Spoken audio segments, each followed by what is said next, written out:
call on Government Order of the Day number 4. Sale and supply of alcohol, display of low alcohol beverages and other remedial matters, Amendment Bill, first reading. Mr Speaker. The Honourable Dr Nick Smith. Mr Speaker, I move that the sale and supply of alcohol, display of low alcohol beverages and other remedial matters Amendment Bill be now read a first time.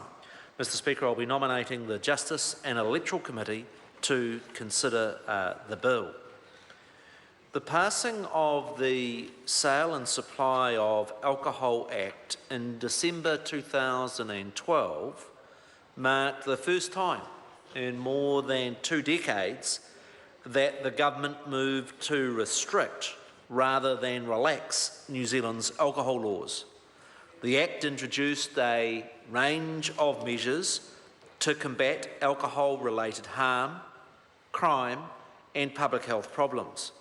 It also empowered our communities across New Zealand, giving them a chance to have a say in how alcohol in their area is sold and supplied.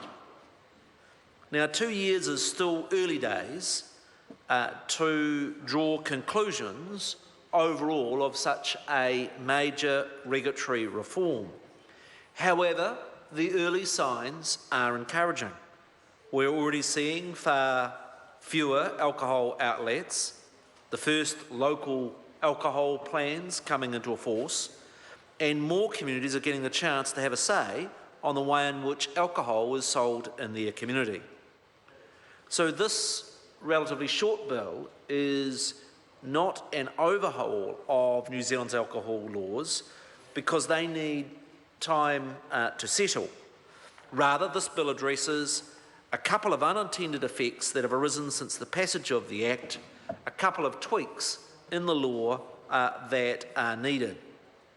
The changes are unfortunately always possible when such large reforms are done, and this is not atypical. The first change addresses how non-alcoholic and low alcohol beer and wine are displayed in supermarkets and grocery stores. Under the Act, supermarkets are required to place all alcohol and promotions of alcohol in a single area of their store.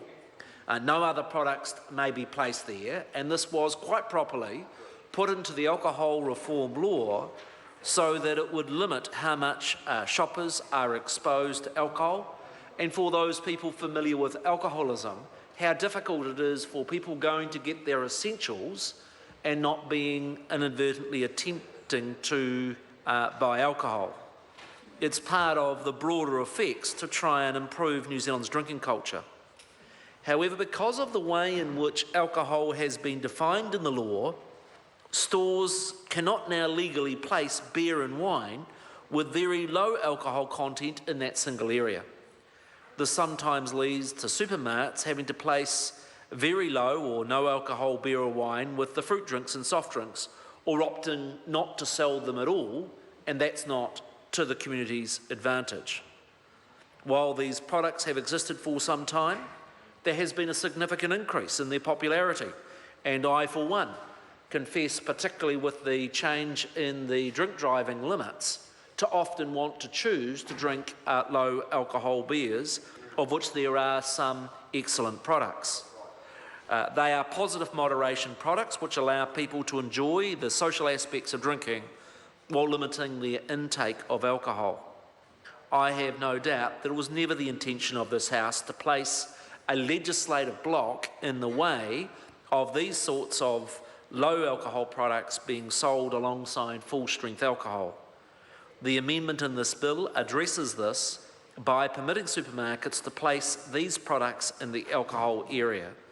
It will allow supermarkets to place these alternatives alongside the full-strength alcohol where shoppers would expect them to be, and in my view, will actually have a positive effect of people making that choice more often.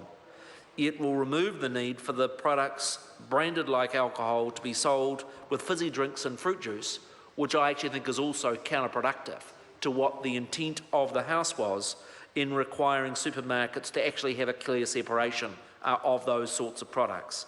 So the provision in this bill is a common sense solution that provides the clarity for the stores for responsible drinkers and for the general public.